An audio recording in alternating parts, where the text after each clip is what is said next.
Hello, this is Johnny with a quick heads up. The episode you are about to hear has some serious audio issues. We are aware of these issues and are working on a solution to fix them in the future. Hopefully, they won't be a problem. We do have some quality standards, they are not the highest, but this episode in particular does not pass at least my quality standards, so I thought I'd throw that out there before we get started. Anyway, I hope you can see past that and enjoy the episode nonetheless.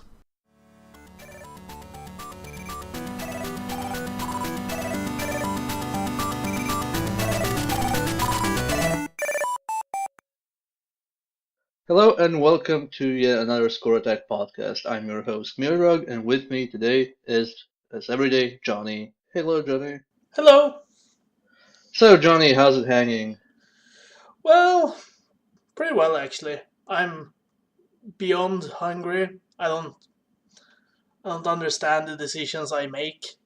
Like, oh, it's 5 p.m. Let's not eat dinner. So stupid. So stupid. Like, who eats dinner at 5 p.m.? I mean, what kind of people are you, you Swedes? That's actually like common dinner time around here. 5 to 6 p.m. Really? Like, well, maybe that should be like the common dinner time here, but like people usually just, breakfast, brunch, lunch, and then dinner. Well, brunch being lunch at work because it's never a proper lunch. But whatever, yeah, you'll probably just like have to go hungry while we podcast and talk about serious issues. Yeah, serious issues like video games. Like video games are very serious. Like imagine, we've seen all that drama going on the past few weeks that we will very swiftly avoid and never talk about here. Let's not. We what needs to be said has been said Yeah, already by all of yeah, us in other yeah, settings. Let's not get into it. yeah. So instead, I'm just gonna ask you, what have you been playing lately? Well, most recently I've been playing a bit of Dota, which I won't get into too much because the people who like Dota already know the game really well, and the people who don't are not interested in me elaborating on some crazy Dota matches. I've also been playing quite a lot of Eldritch. Well, not quite a lot, quite a decent chunk of Eldritch. Have you played Eldritch? I have not played Eldritch, but it's one of those games that is constantly on and off my wish list and that I do want to get at some point. It's in the current Humble Bundle, which is how I got it. That might be worth checking out actually. So the thing I didn't realize about this game when looking it up before playing is that for a large part, Eldritch kind of turns into a stealth game. Well, yeah, it's a stealth game. I mean, a stealth roguelike. It's not like it doesn't present itself like a stealth game from the outset. You can like crawl and you'll make less noise, so you can lean around corners, but like the game doesn't outright just say, "Here, this is a stealth game. You need to sneak around." But because of how the game is balanced, where you just don't have the resources to fight all the enemies in a level, you naturally gravitate towards using stealth and thinking through which battles you need to actually take and which ones are worth just running away from or trying to avoid being seen in. So Well, that's it, just well, it does have that Minecraft aesthetic going for it, and I don't think anyone would consider a Minecraft stealth game to exist. So there's that yeah, too. it does look pretty much identical to Minecraft. Like some of the textures, I would not have been surprised if they were the exact same from Minecraft, except that it's a commercial game, so of course it isn't. But they look almost identical. I was never actually quite sure why they went with that. Like, oh yeah, and for anyone not in the know how, Eldritch is basically Cthulhu stealth roguelike that looks like Minecraft. That's pretty much it. Yeah, it's. I mean, I think it's really just a question of time and money. It's just so much easier to make something graphically simple, especially when you're making like it is a small game. It's not a huge game. There's a low quantity of different items you can get. There's a low quantity of different enemies. It's not a big project, so the lo-fi graphical style makes a lot of sense. Yeah, there's also this early access game called Delver. I don't know if you've noticed it. It's also go deep underground roguelike, but it's also for some reason lo-fi. But instead of, and this is the really odd part, instead of going like Minecraft lo-fi, they went with SNES Mode 7 lo-fi. Oh, why? Why would you do First, that? I don't know, but literally like you go first person to, you're in first person mode and you go to NPCs and they are basically 2D SNES people. that's that's strange. It's really strange. So, as an expert in all things roguelike and, being an elitist, what do you think of Eldritch? Um, I'm not sure I'm an elitist. I guess some people consider me that. I think Eldritch is pretty good. It's a really interesting take on the stealth genre and interesting take on roguelikes. It could use more items, it could use more variety, and etc. etc. etc. But the cool part about the roguelike elements isn't that it's not trying to do the same thing that Hack or Spelunky does, where it's just randomization as a method for variety. The thing that the randomization accomplishes is it completely invalidates trial and error approaches. You can't just try to brute force your way through Eldritch because the level changes every time, which That's I think that's super cool. And it, most stealth games nowadays are pretty much like, okay, you can just gun your way through the level, but we'll give you rewards if you are stealthy, which I've always found to be a rather crap way of going about it. yeah. Uh, and Eldritch just does a really good job motivating you with mechanical reasons for being stealthy. Instead of being like, oh, you're a stealthy ninja, you need to sneak through this level, it's just like, well, there's a lot of dangerous monsters around. Choose how you approach it. Well, the Lovecraftian mythos when used in games and pen and paper games and video games, it generally does boil down to you are hiding from the monsters for various reasons. Yeah, I mean, the Cthulhu Lovecraft mythos doesn't really work super well in games, even at the best of times. I mean, Eldritch just has you gun down monsters left and right in some areas because you just end up in situations where it's hard to stealth your way through and you end up having a pistol and like 15 bullets or something. And taking out 4 or 5 enemies in a row isn't that unusual, but it is always costly to you in resources. So even though those fights are usually pretty simple when you do have the tools, taking those fights means using those tools up, and that makes it pretty tense nonetheless. Yeah, I get what you mean.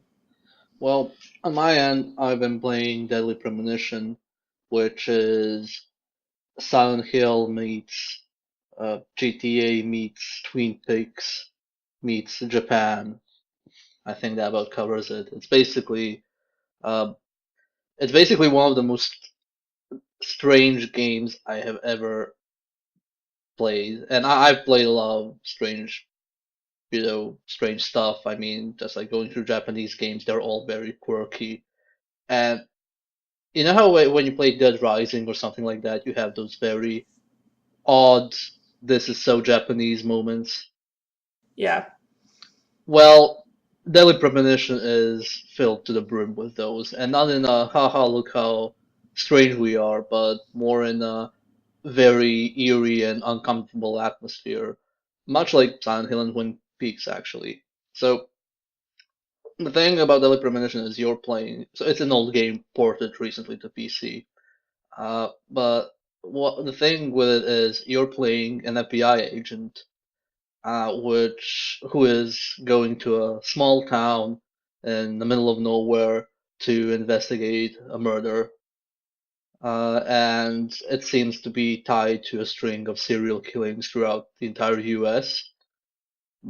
But since it's a small town, the entire town is actually full of everyone in the town is actually suspects. You know, both the police and the townsfolk. Everyone's a viable suspect.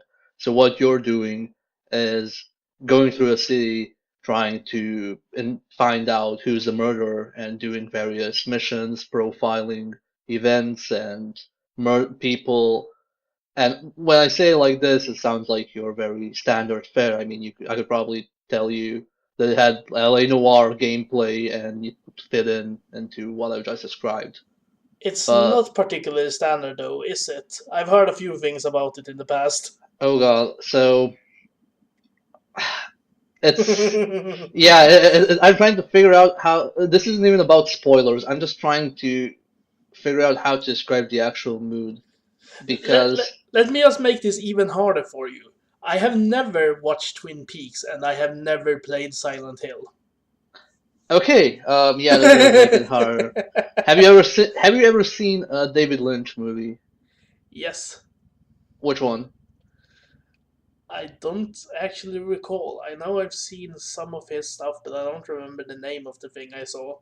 Okay, but you know how when you see a David Lynch movie, your reaction is pretty much, okay, yeah, this is pretty much a David Lynch movie. Yeah, this makes no sense, but it's creepy as all hell, and I'm not sure why, really. Yeah, so the thing with Deadly Premonition is that it's creepy as all hell, and that creepiness is mostly shown through the characters, particularly the main character. And it's not this sort of depravity or just oh everything around me is scary or whatever. It's actually the way the characters act and react because the voice acting and the lines in those games are just borderline bad but very self-aware bad, not like we wrote this and we know we suck at writing. It's more like we're writing this in a very particularly borderline bad way. Because when the characters talk, uh, their lines just leave you kind of uncomfortable. There's something very uncanny to them. Especially the main character who actually keeps talking to someone called Zach. Um, and it's not very clear who Zach is. Zach is essentially functionally is the player. So when he's saying, "So what do you think about that, Zach?" or "Maybe we should check this out, Zach," it's actually well, you're playing the game. He's talking to you and referring to so, you as Zach. so But Zack is not a character that exists in the game. no, well, not that I know for now. I still haven't beaten the game, so I Okay. still don't know where Zach actually exists or not. But he constantly talks about Zach, and Zach does actually is acknowledged. It's not a fourth wall breaking thing. At one point he does actually reference Zach with talking to actual real people and just tells him, "Yeah, Zach is my personal thing. Just don't ask me about it." And then there are the horror sections, which is the entire world becomes corrupt, and you're walking through this twisted version of a location and being attacked by very disturbing zombies, which are like shadowy zombies with distorted speech that are walking backwards towards you. Yeah, I've seen a bit of those parts. Yeah. And in the middle of, and with all that to boot, you still have uh, this nemesis style guy who appears out of nowhere and tries to kill you with quick time events. That's Nemesis as in the Resident Evil Yeah, character, yeah. not as in Shadow of Mordor. Yeah, as in like Resident Evil character. So he just appears, a guy whose face you can see, who has a red raincoat and an axe. Now, what contributes to all this kind of uncanniness and oddity is like every day starts with the character dreaming in some very waking up in some very small surreal space where he talks to some very surreal characters that exist in the real world, but he hasn't met them yet. Um, and then the town has this obvious tone of it's hiding something or it's very superstitious. And then there are so many details, like there's tiredness and hunger as a factor. So you have to pay attention how tired you are, how hungry you are. Um, you can drive a car, and when you're driving the car, you actually have commands that go super like it's not super detailed, but there are dedicated commands for windshield wipers and turning signals. Of course, that's a valuable thing to invest developer time into in a survivor horror game.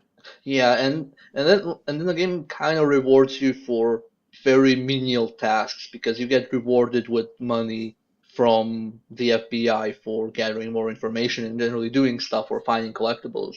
But then there's stuff like The there's FBI cares a lot about collectible stuff. yeah, but then there's stuff like you can shave for no apparent reason, and that'll also give you money.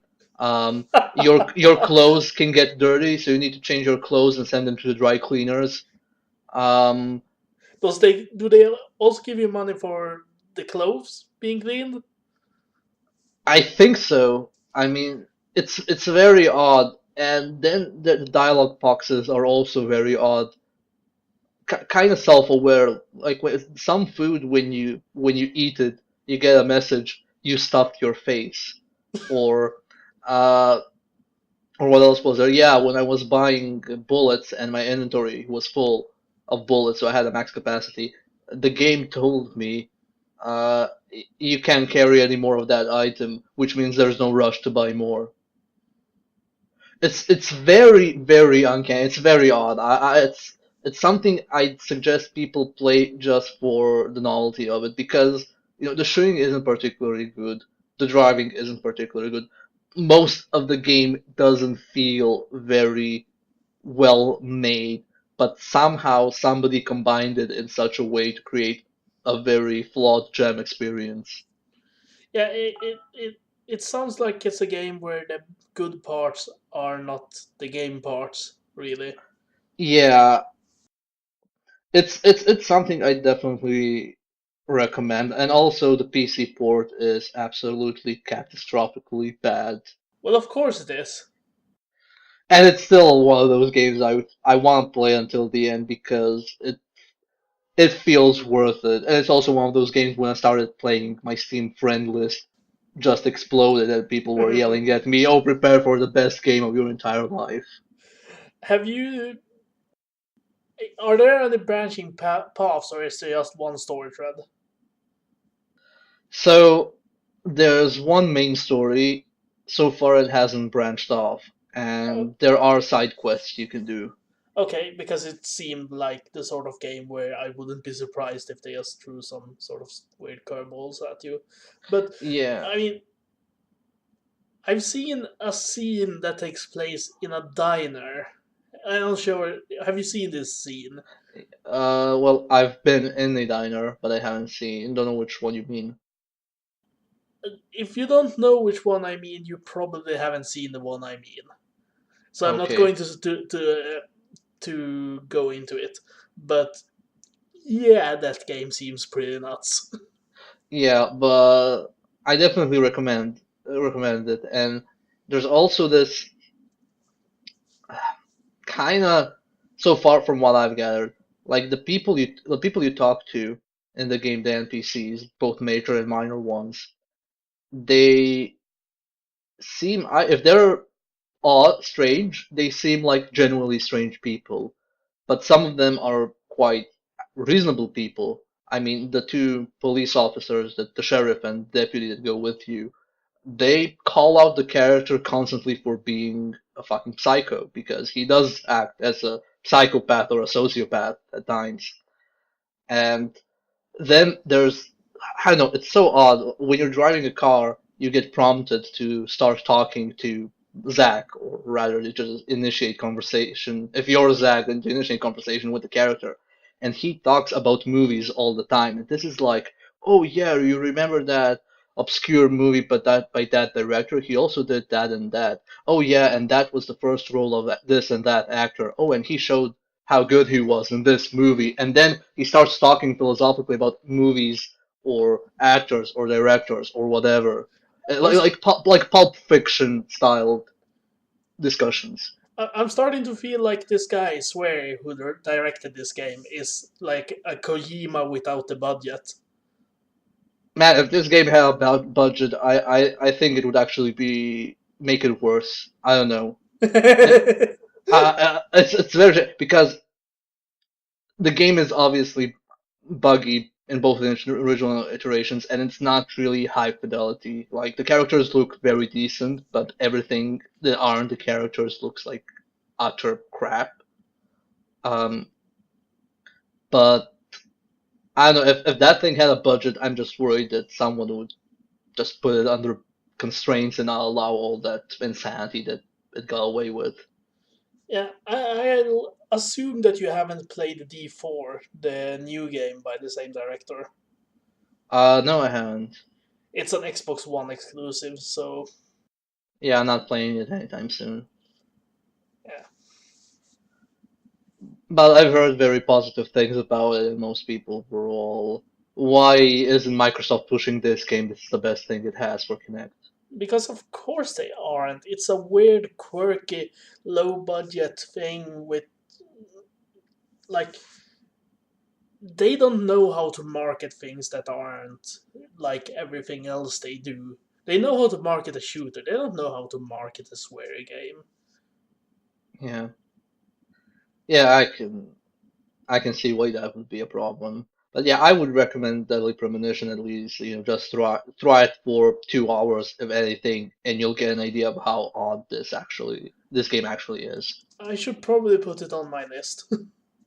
Yeah, definitely. I do want to try and finish it, but since it has predetermined save points, a la you use a phone to save the game, and you have to find the phone to save the game.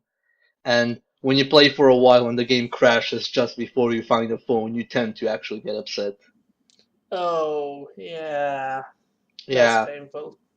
yeah. It took me quite a while until I fixed most of the crashes because I was first playing it in big picture mode, and that just broke the game entirely. Oh, yeah. The advice for older games, and especially like shaky ports, is don't use big picture mode. Don't use the Steam overlay at all. It just gets in the way. Yeah, but yeah, so that was probably the one. I played also a bit of speedrunners and yelled at people, but other than that, Like you do. like I do. I mean, it's speedrunners. You have to yell Yeah. at other people. Have we actually talked or mentioned speedrunners on this podcast? I don't think we have.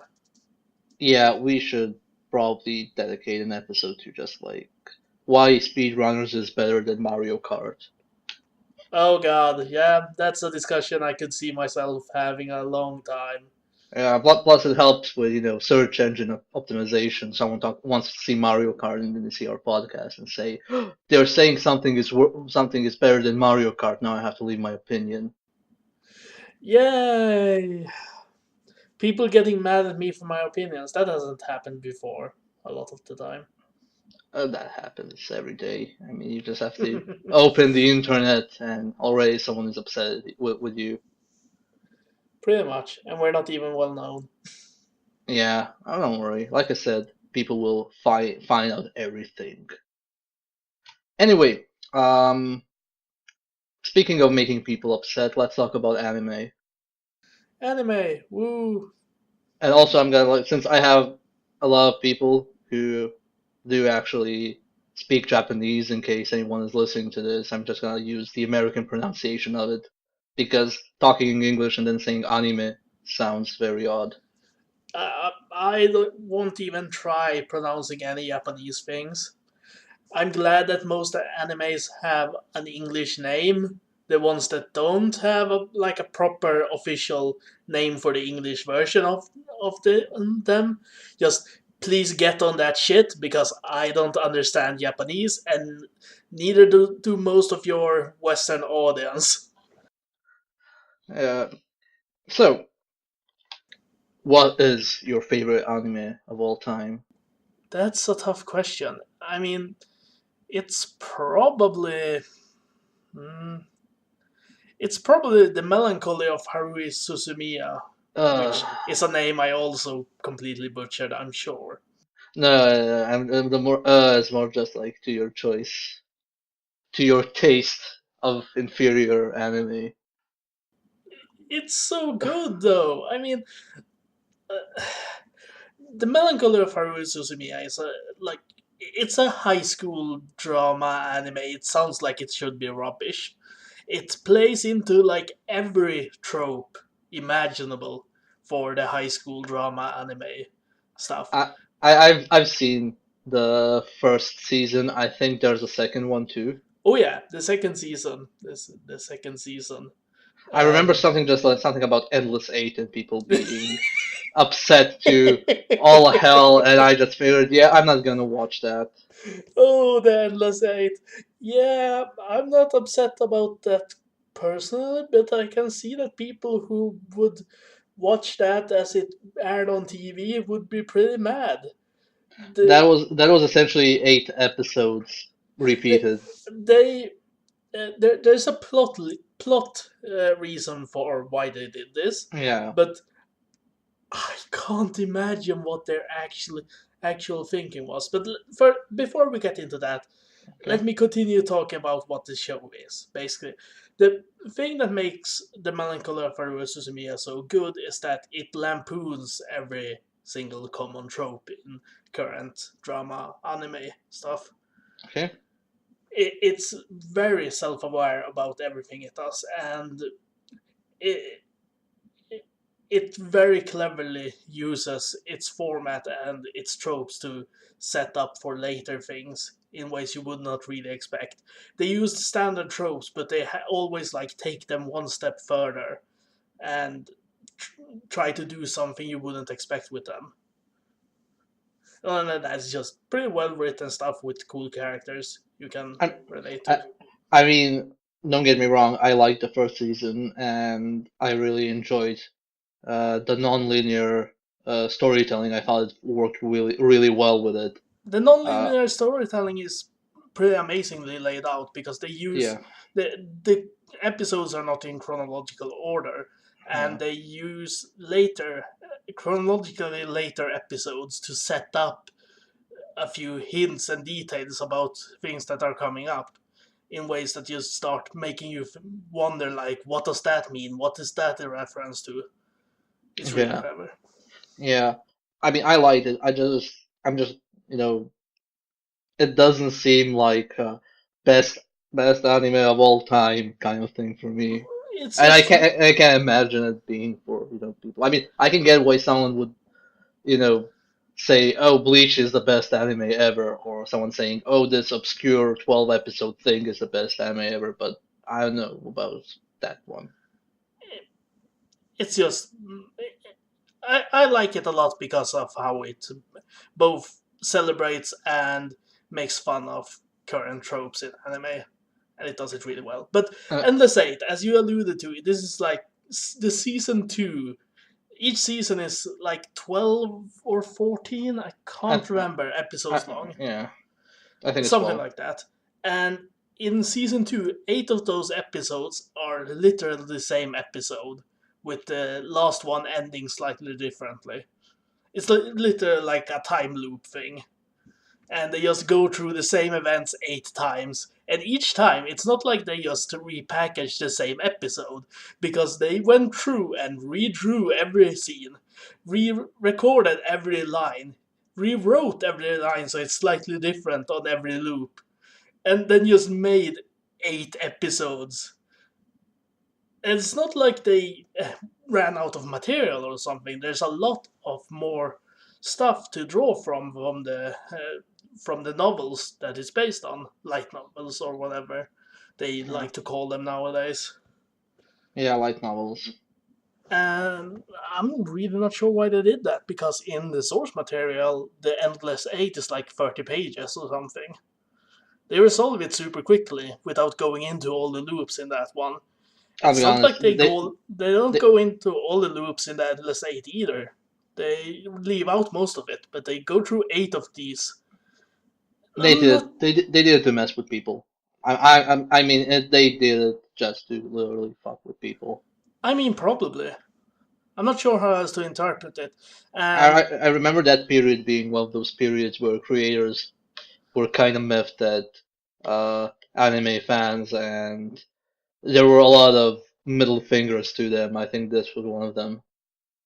yeah, it's unfortunate because otherwise, the rest of the season 2 stuff isn't quite as good as season 1, but it's still strong. The Endless 8 stuff, just why? Why would you do that? It's a meta level joke, which I it's gonna mean, make people divisive. People aren't gonna love it or hate it. I um I don't love it nor do I hate it, because like I could skip through a lot of that, and I ended up skipping a few of them because fuck that shit. Like Yeah, after the third one, it's like nope. but imagine people watching that real time and just hoping now it's gonna be different. Something's gonna Yeah, happen. I can imagine. It's like the worst kind of filler ever.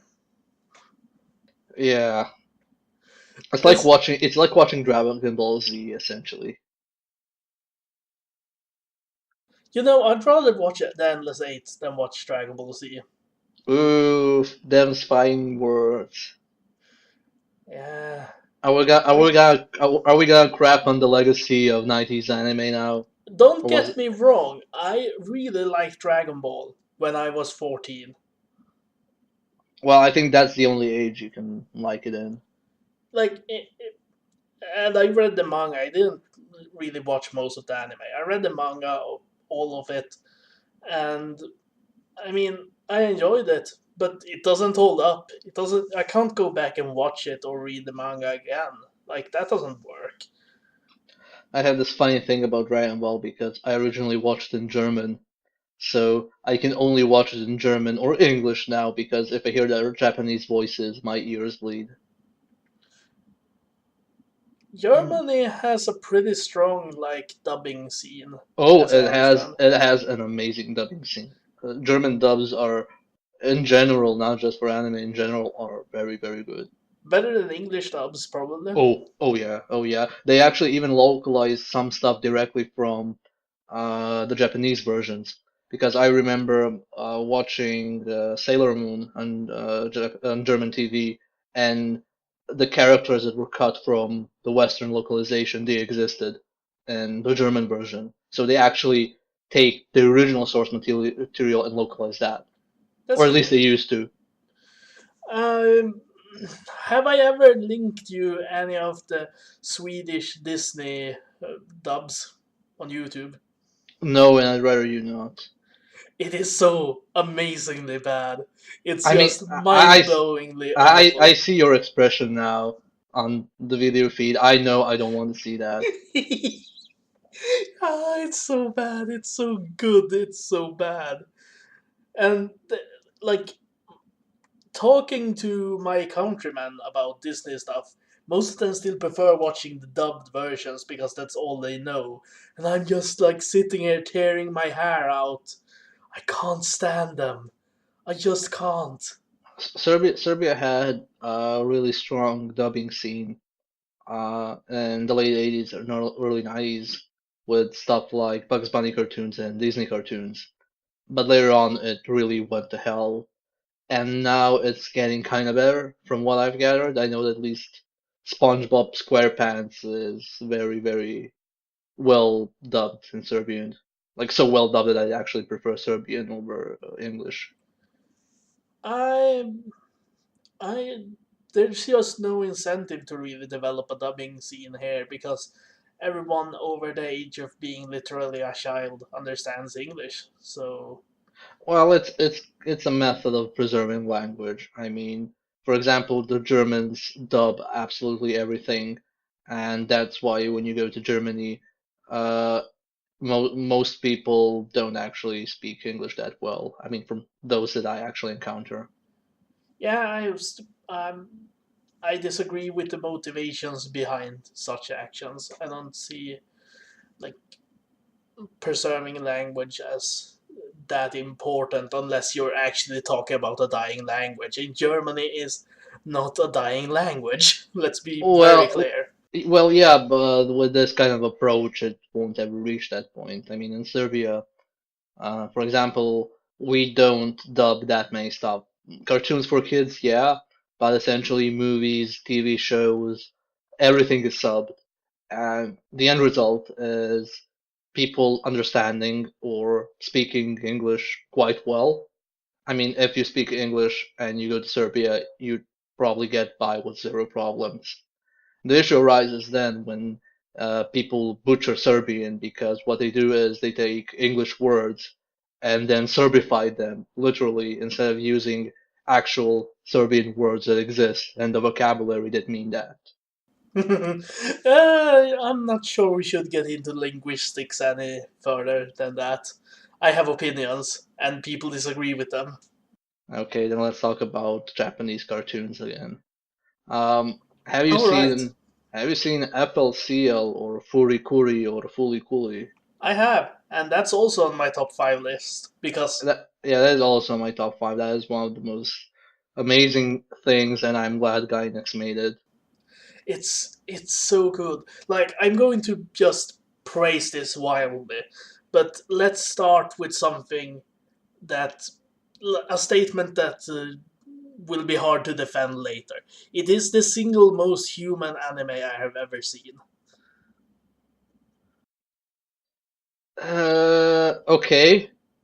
I get that. I'm just going through my head and thinking of other examples which are also really good at being really human. And I'll mention them later. But okay, I can get why you think that. That's fine. It's just It's a coming of age anime. It's 6 episodes and it's batshit bonkers because giant robots are jumping out of children's heads. And yeah. On the one hand, there's the plot, which is there. There is a plot, and it makes some level of sense. It doesn't make a lot of sense. It makes some level of sense. the actual plot makes sense. It's the delivery that starts getting batshit. The delivery is pretty much it's told from the perspective of a little kid who doesn't really know what's going on, and therefore the player, what the hell am I saying, the viewer doesn't really know what's going on unless you start like rewatching and watching it multiple times. It's one of those things that you know is something new every time you watch it. Yeah, and while the plot of it is batshit insane and deals with like aliens and robots and all Space sorts of pirates. weird stuff, and a lot of the imagery is more or less metaphorical. Yeah. The actual like characterizations, the characters, and the way they interact, and the way their motivations interact is just so sublime. Yeah, it's essentially a very believable coming of age story. Like, I think the reason it works so well is well, there's a lot of reasons. There's a lot of detail put into the animations and just poses and how people stand and basic stuff like that that make the characters seem more human than in your run of the mill anime. But also, one of my favorite details about it is every character has his own motivations for everything, but they don't go in and explain them. You get the real sense that they are real three-dimensional characters, but the show doesn't feel the need to flaunt that in any way. It just lets them be. Yeah, yeah, I completely agree. I mean, I haven't seen it in a long time, so I should probably rewatch it again. But it's up there on my top list, very, very high. And for any listeners, it's 6 episodes long. That's 6 anime episodes that's around 20 minutes each. It's so short. Watch it. just watch it. It's also a very love it or hate it thing. Oh yeah, I have every person I recommended to, no one was neutral about it. People either adored it or they completely despised it. and it took me a few episodes to get into it because like the first episode or so you don't really get it probably, but give it 3 episodes, and that's really like the measure of most animes. Just give it 3 episodes. If you don't like it by episode 3, you probably won't like it. Yeah, and then read the manga and feel even more confused. I'm I haven't read the manga yet. I'm not sure if I should or not.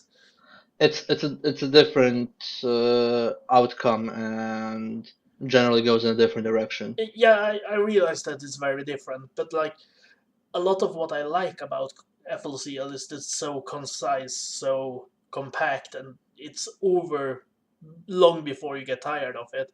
I'm not sure Uh, if I just want an I'd recommend expansion the to it. manga.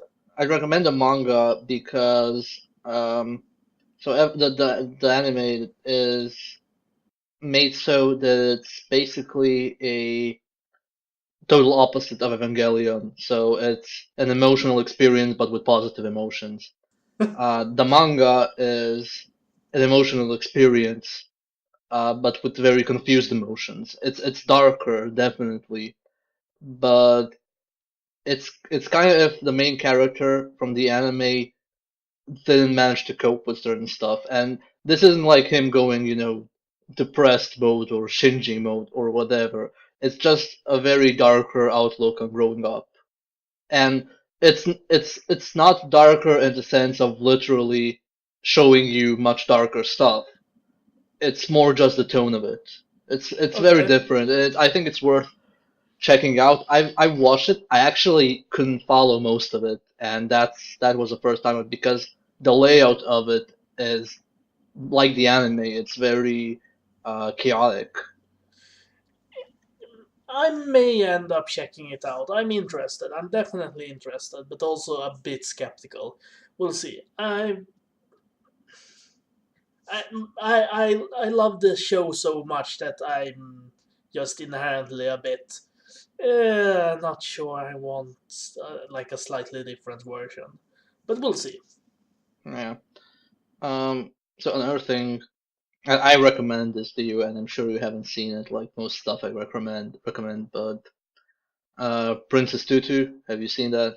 I saw the first episode, thought it looked a bit interesting. Didn't think it didn't really grab me super well, but it's still on my like should probably watch more of at some point list.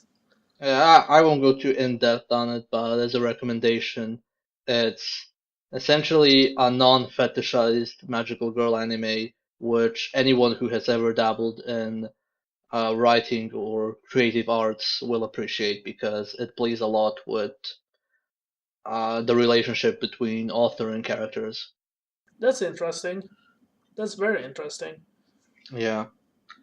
What else is there? I mean, like, there's like 2 billion zillion animes. I'm gonna go into another one of my favorites just because it's also a magical girl anime, which is Okay. I'm making myself sound like the genres I like are all sorts of crazy. But uh, Madoka Magica. Have you seen Madoka Magica? No, and everybody yells at me because I haven't. It's it's fantastic. I mean, you know how Watchmen is like a take on what would happen if real people dressed up like superheroes and try to beat up criminals. Yeah. Madoka Magica is like what would actually happen if you took like small school children, girls, and made them fight magical demons or whatever. The Dark Souls, or wait, no, the Watchmen of No, anime. no. Oh God, no. No, it's much like the Melancholy of Haruo Suzumiya is an examination of like high school drama anime. Madoka Magica is a deconstruction of the magical girl genre. of anime, which is not something I'm usually into, but because I'm aware of those tropes to some extent, I found a lot to enjoy in Madoka Magica's take on it. Yeah, And I I think there's a lot of enjoyable stuff in it outside of that as well. The characters are well written, the music is excellent, it's very, very well animated, and the action scenes that do exist are really well done. But what makes it special is the way it plays with those tropes and expectations. yeah. Yeah, I'll probably watch it at some point. I mean, I don't watch anime nearly as much as I did in high school, so I'm mostly familiar with 90s and 2000s franchises. But I haven't seen anything recently. I did try, what was it? I did try Polar Bears Cafe, which is, random slice of life stuff. And I tried something new that's called Parasite, which just I was 2 episodes in, and it's one of those animes that get too philosophical for their own good. And Uh, that's like that moment when anime goes, "Oh, what does it mean to be human?" Or, oh "Oh, god. humans are actually really bad. You judge me because I'm non-human and I'm a monster, but humanity is also a monster." Ah, Yeah, groundbreaking philosophical critique. yeah, that just after all the stuff I've seen, after all the stances, all the approaches to that subject you can take, that one just felt, no, please, not. I'm not interested. There's very little anime that do that well. Even some of the best anime do that poorly.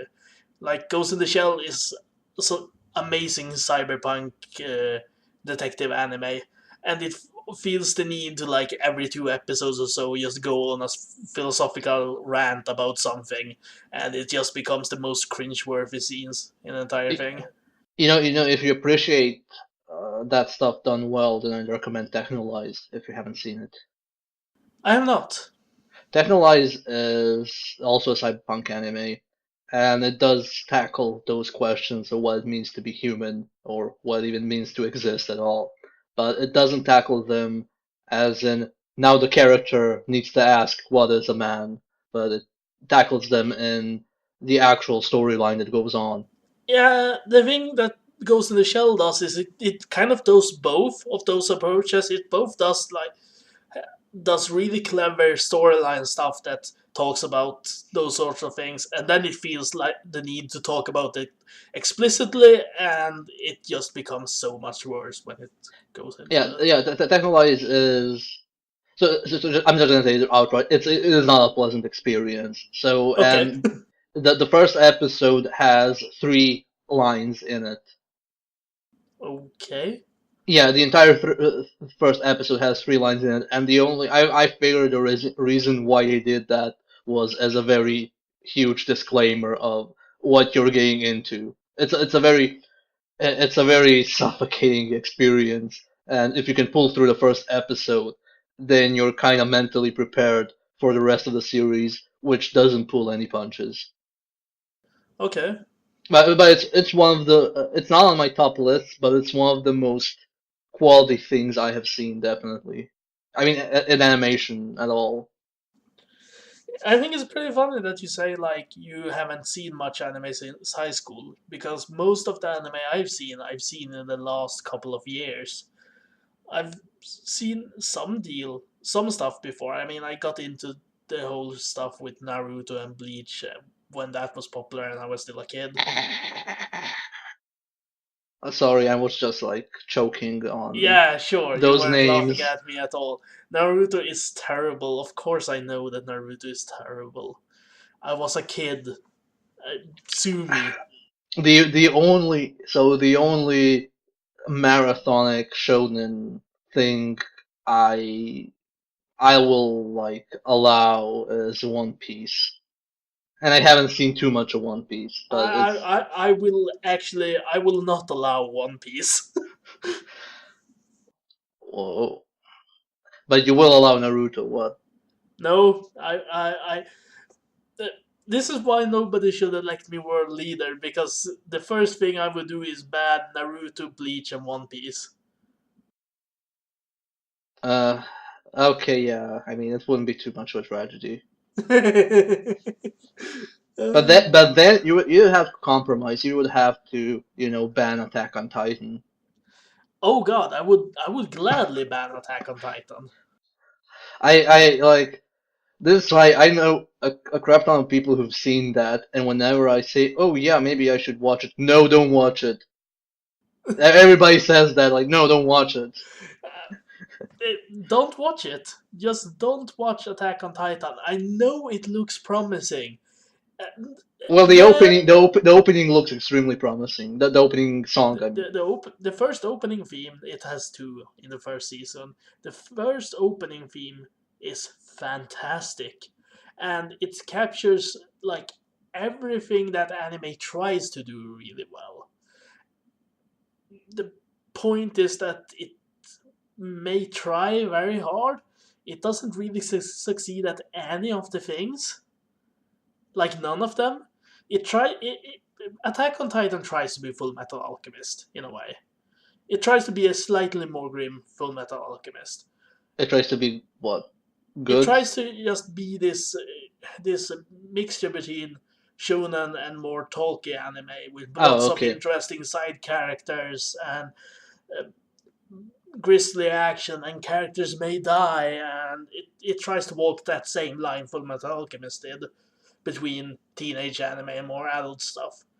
The problem is that most of the time when Attack on Titan kills off a character, you go, "Oh, wait, who was that guy again?" Because it has too many characters. They all look the same, and they all they don't get enough time on screen for you to start caring about them. And lots of the time, you're like, "Oh, I guess he was a friend of someone." I'm not. I know Well, I'm supposed to feel grief that this guy is dead, but I am just busy trying to figure out who he was. to be honest, like after Bleep character, died in the first Ah, Full Metal spoilers. Alchemist. Oh, come on! If nobody has seen like the I'm first Full I'm Metal gonna Alchemist bleep until that now, out in. I'm just gonna. fine, fine, bleep it out. If Bleep character after Bleep character died, I mean, it was very hard for any anime ever to top that. Yeah. And yes, I am including Tengen Toppa. Uh, the important character who dies in Tengen Toppa serves an entirely different. Uh, Yes, I know, but everybody fell for it. Everybody. I didn't see it coming, and it made the anime so much better when he was gone. That oh god, I get so much hate for that opinion. Yeah, but anyway, back on Attack on Titan. So I haven't seen it. I'm gonna ask you later about, but it seems like you've seen the entire thing, I've right? seen the entirety of season one, which is all that exists right now, apart from a Does it special episode they released later. does it have a big twist about the Titans at the end? Not at the end. It has a big twist like halfway through, and then it has some other smaller twists that come after them. They are all really obvious. They are all. Yeah, because I haven't seen the thing. I just know the recap of it. I know like the synopsis of, you know, or the prelude or whatever. I know how the thing what happens in the anime at the start, but I can like get the big twists without even watching it. Let's put it this way. I'm not okay with you spoiling Full Metal Alchemist because that's a really good show. I'm completely fine with Yeah. us spoiling Attack on Titan here, right now. So like are all the Titans actually some form of humans or whatever? Close! You are very close. The actual plot twist, and the way they do this is so stupid because they reveal two twists at once. The first twist is that there are people who can transform into titans. Okay. And the second plot twist is that the main character can transform into a titan. That sounds Yeah, stupid. and the way they do is like the main character saves one of his fellow soldiers from being killed by a titan, but ends up being killed as a result, being eaten by a titan. And Okay. for he is very clearly the main character. There are supporting characters that are main characters, but this character is clearly the main character. There's no way that he is actually dead permanently, and you see him get eaten. So what obviously happens is, oh, he's gonna come back by like becoming a titan or something, and that's exactly what happens. He just bursts out through the stomach of this titan he was swallowed by as another titan, and just goes on a berserker rampage and defeats the entire invading titan force by just instead of Uh, using this cool like maneuver gear combat that they've been hyping up through the series, and there's actually some really cool engagements they do with that stuff. But as soon as Eren becomes a Titan, they just resolve every fight from then on with Eren transforming and beating the shit out of them in fist to fist combat. It uh, is so bad. And then there's a character that's got like this very distinct hairstyle. It's not actually like super wacky, but she's the only character who has that hairstyle. And a few episodes after this reveal, a Titan shows up that has that same hairstyle. And it's like, oh, who is this Titan? It's clear that she isn't one of the normal Titans. But who can she be? And it's like, but it's her. It's her hairstyle. She's the only other character that has this hairstyle, and they spend 5 episodes, more than 5 episodes, on this plot twist. let's talk about something else. So have you seen Death Note and or Code Geass? I have seen both of those. Both I, of those. I, Okay, because I wanted to I'm talk pretty about sure you know I've sociopathic seen both of characters. those. I'm making conversation. How, the people listening in cannot possibly know what I know. You know, Yeah. it's like when I ask you, "Hey Johnny, how you doing?" at the start, but I also ask you that before we actually started recording. Hush! Don't give away our trade secrets here. So anyway, now that I officially in podcast canon know that you have seen those two anime, I wanted to ask you, how did you like that short moment of anime where you had these hyper intelligent plotting characters? I mean, I think both of those animes do this super intelligent plotting character thing really well, actually, for most of the time. The the That's like the main thing they both have in common.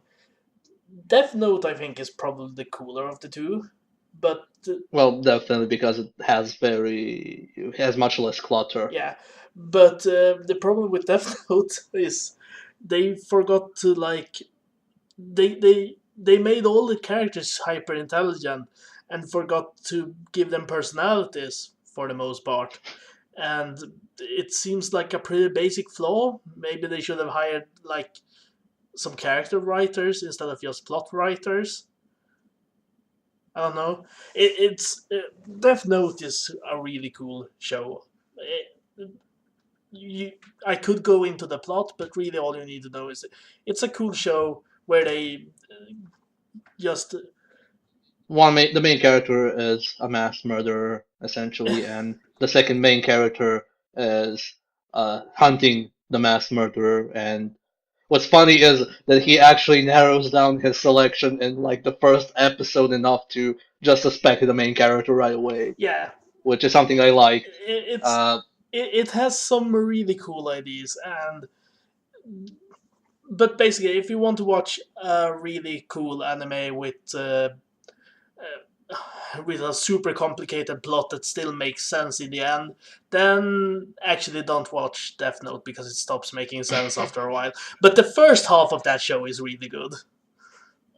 I just like recommend you watch it until the end of the first season because at the second season, when certain new characters are introduced, which I will not go into detail, it becomes much worse in my opinion. Yeah, It feels like it should have ended. it should really have Uh, ended. They didn't know how to end it, and yeah, it should have ended with the first season, but it's like they were morally obliged not to end it.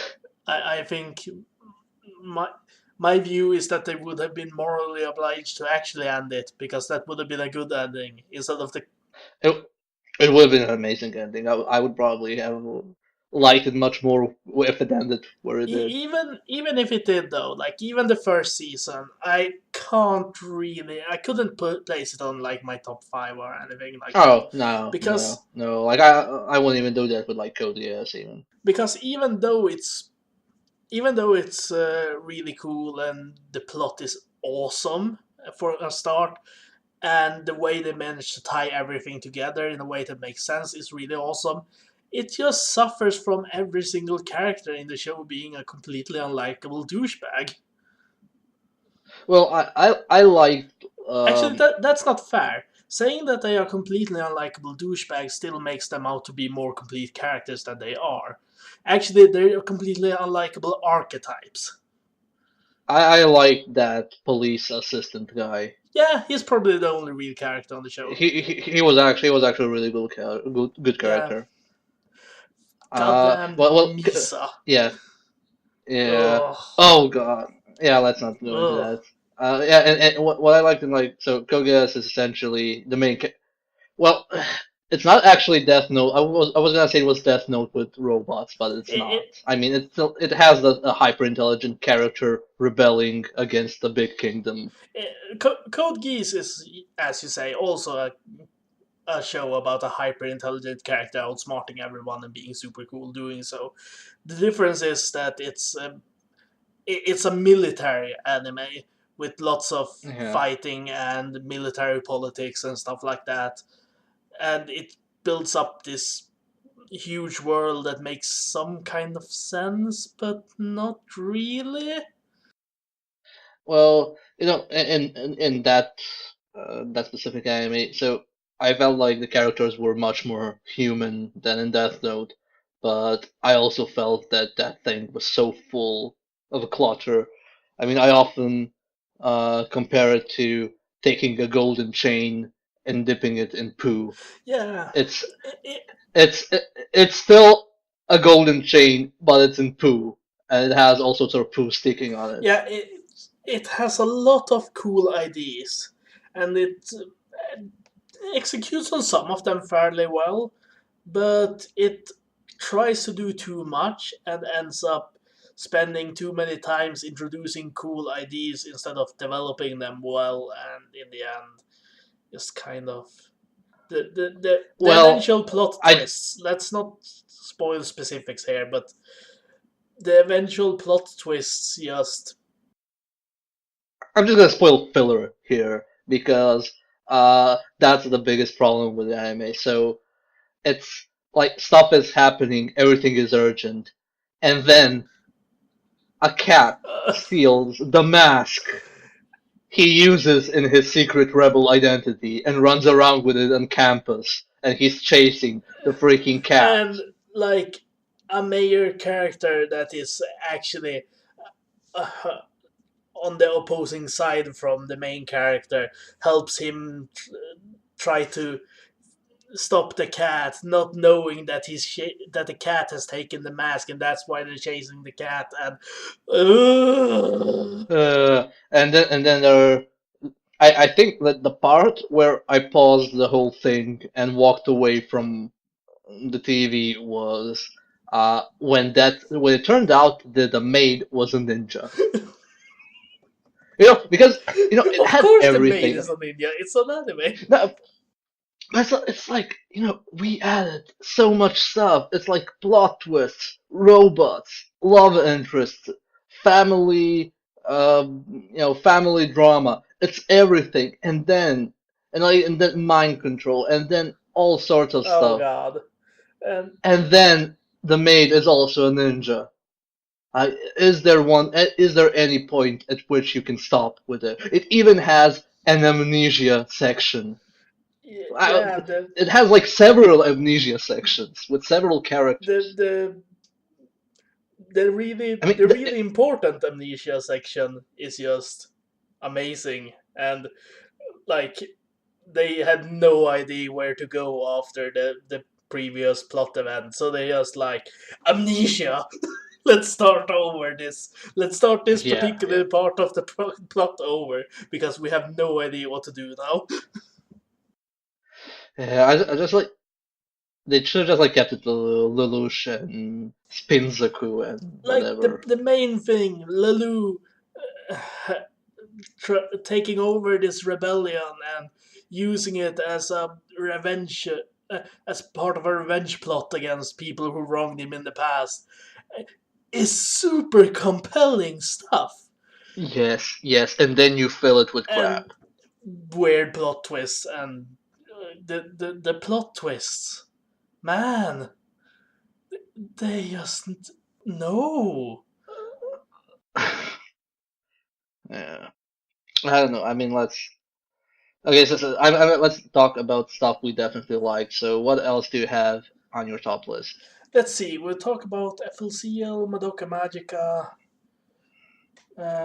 What else have I mentioned? I mentioned Haruhi Suzumiya. Yeah, we've glanced over Fullmetal Alchemist being good. We don't need to go in depth in that. Let's see. I actually have a real list here of stuff. What haven't I mentioned on here? Steins Gate. Have you seen Steins Gate? Nope. So Steins Gate is part of a series of series, Okay. but the rest of that series is mostly disconnected from it. Doesn't really matter, and as far as I'm aware, they even like cut the ties in the anime. They just leave out the parts that are connected to the rest of the story because they realize that Steins Gate is actually really good and the rest of the series isn't. So let's pretend it's just completely standalone. And it works like that. It Okay. works fine. It's a time travel story, and animes are filled with like these interesting plots with interesting setups that go nowhere and just end up shitting all over themselves in the end. The Steins Gate doesn't do that. It's the best time travel plot I have seen in any medium ever. Have you seen Wayne? I'm not sure what did you say it was called. Noein. No, I have not seen that. That is a time travel anime which is absolutely amazing and my favorite time travel thing in any medium ever. Well, I'm gonna have to check that out then. But Steins Gate is amazing. It's based on a visual novel, so a lot of visual novel tropes are in there. There's some like romantic tension between characters and love interests and stuff like that. But they actually just they cut out all the bad parts basically of the visual novel and took all the parts that worked, refined the writing. It's super sharp. The characters all really work. The plot makes a lot of sense, and in the end, when it goes from being like a light-heart, it starts out being pretty light-hearted and it gets more serious as it goes on. And every part of it works. The light-hearted, jokey parts work. But the works are really easy to translate. I think I'm not sure if that was done on purpose, but most of the jokes translate over really well to English, and those parts are just super well done. It's funny, it's clever, the characters make sense, and the slow build up to more serious stuff just works perfectly. Cool, cool. I will make sure to watch it, actually. Because time travel is a thing very hard to do right, as Blaze Blue has taught us Oh multiple yes. times. Oh, Blaze Blue's time travel plot makes no sense, and I'm mostly convinced that the reason that they don't give us details is because they know that it's bullshit, and the more details they give us, the more we will figure out that the plot is just bullshit. I don't know if it's probably an Arc System Works thing because even Guilty Gear has time travel. Of course it does. I mean, the arc system works quite deliberately. Just tries to put in all the anime tropes into their thing. So of course it has to have time travel. I've never actually liked their plots anyway. I mostly just like their characters. I think they do a good job of characterizing most characters. Yeah, their plots never make sense. Their plots aren't the point. Yeah, they aren't. Which is good because it's a fine game. The point are the characters actually and the conflict between Yeah. them. Anyway, back to anime. Don't I mean there is a Blaze Blue anime, but do not watch the Oh Blaze Blue God, anime. no. The- It's if like take tournament footage of the game and watch it in full screen, you will get a better experience than the the, anime. the anime is a complete butchering of the characters, the storylines, and even the action scenes. The action scenes are worse than just watching someone play the game. Yep. It's Yep. so bad. Don't watch it. I'm actually gonna put that as my highest recommendation of everything so far. If you follow any advice we give you on this show, make it don't watch the Blaze Blue anime. That's the most important part. Yeah, I agree with that one. Also, okay, so Steins Gate. Have you seen? What was it? Akagi. Nope. Uh, okay. I'm just gonna say watch that. It's the gam. I actually recommended that to you in the other universe of the podcast where we talk about real stuff. It's the gambling one. No, it's not Akagi. It's Kaiji. Oh Damn it. yes, Kaiji. I've seen that. Akagi is the other gambling anime from the same author. Okay. Kaiji is. First, I'm going to tell you what I think about it, and then you can tell me why I'm wrong. Okay. Kaiji is a gambling anime with that tries to do some of the same thing, Death Note and similar things. So that it just presents these problems with really clever solutions and Okay. allows the characters to gradually figure out how to solve the problems in cool ways. The problem with Okay. Kanji is that they they feel like they have to narrate every single plot point so many times to the viewer. Like, you don't need to tell me why the main character just did this thing. It was completely obvious what his thinking was. Don't tell me, and please don't do it 3 times, please. Okay, I'm gonna tell you why you're wrong on all Okay? accounts except the narrating part. I mean, essentially, okay, so Kaiji is about a bum called Kaiji who doesn't do anything with his life and then gets pulled into a gambling scheme and a high stakes gambling scheme, which is essentially if you do not pay us back all this money, you will end up working for us in you know African coal mines or whatever. But okay, the narrating thing, it's basically just the style approach. I mean, you know, it's just a specific style of, Yeah, intense narrating. I think like Speed Racer did that or whatever. yeah.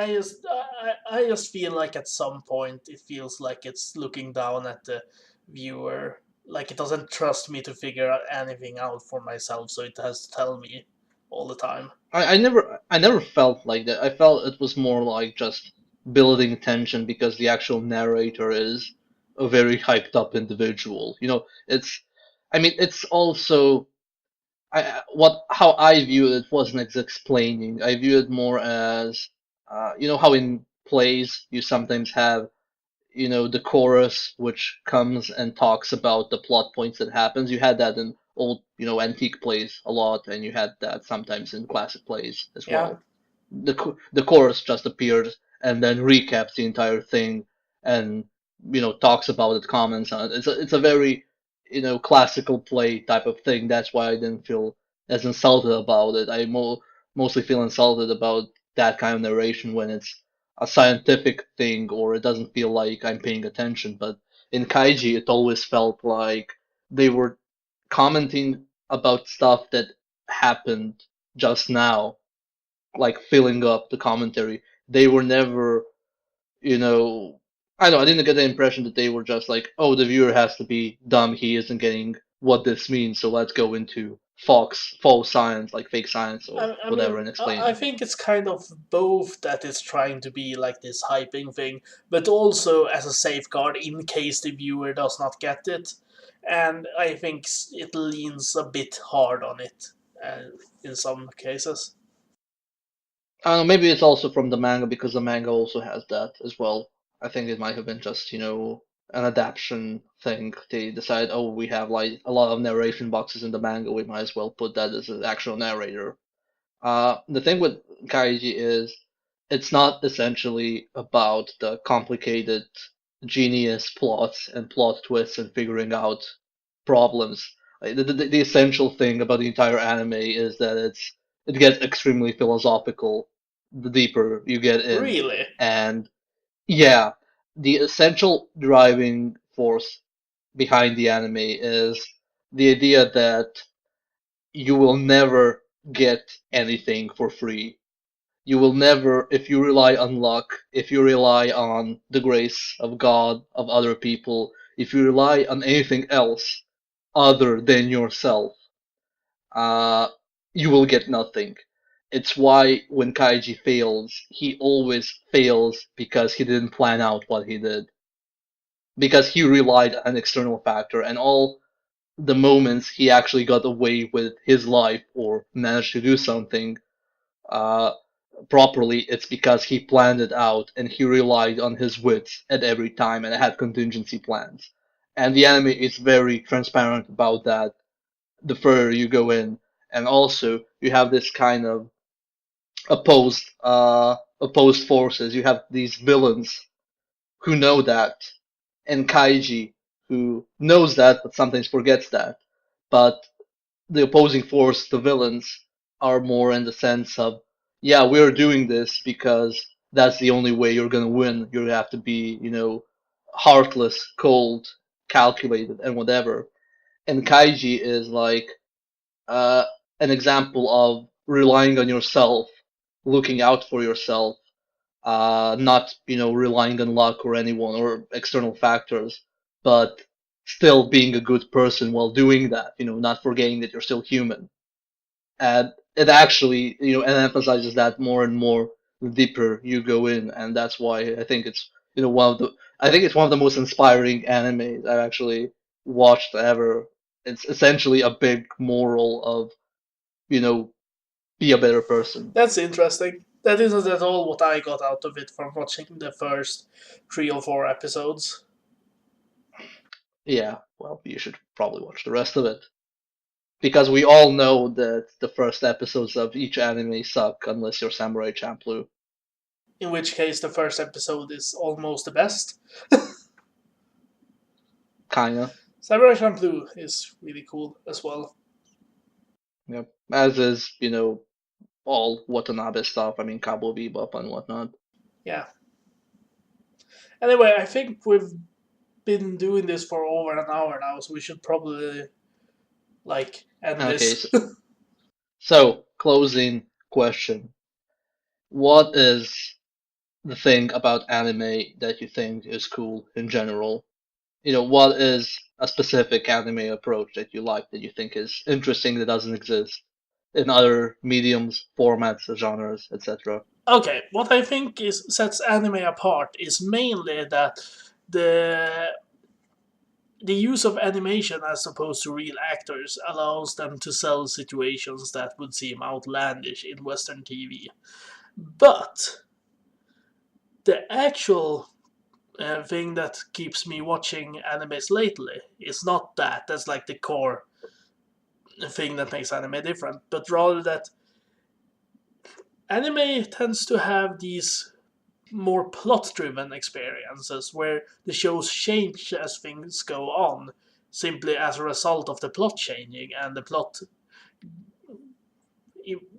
forcing things to change, which exists in Western TV in cases like Game of Thrones and Breaking Bad and so on, but it seems much rarer over here than it does with Japanese animation. Okay, cool. That is you know, a legit opinion.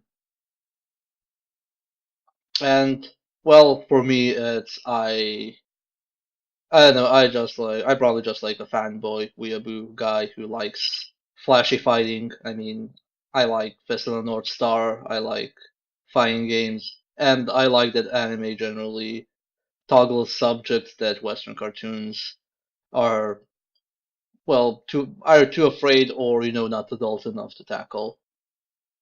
Yeah, Western cartoons, like it or not, most of them are in the end aimed at children, while Japanese Yeah, have a much more varied.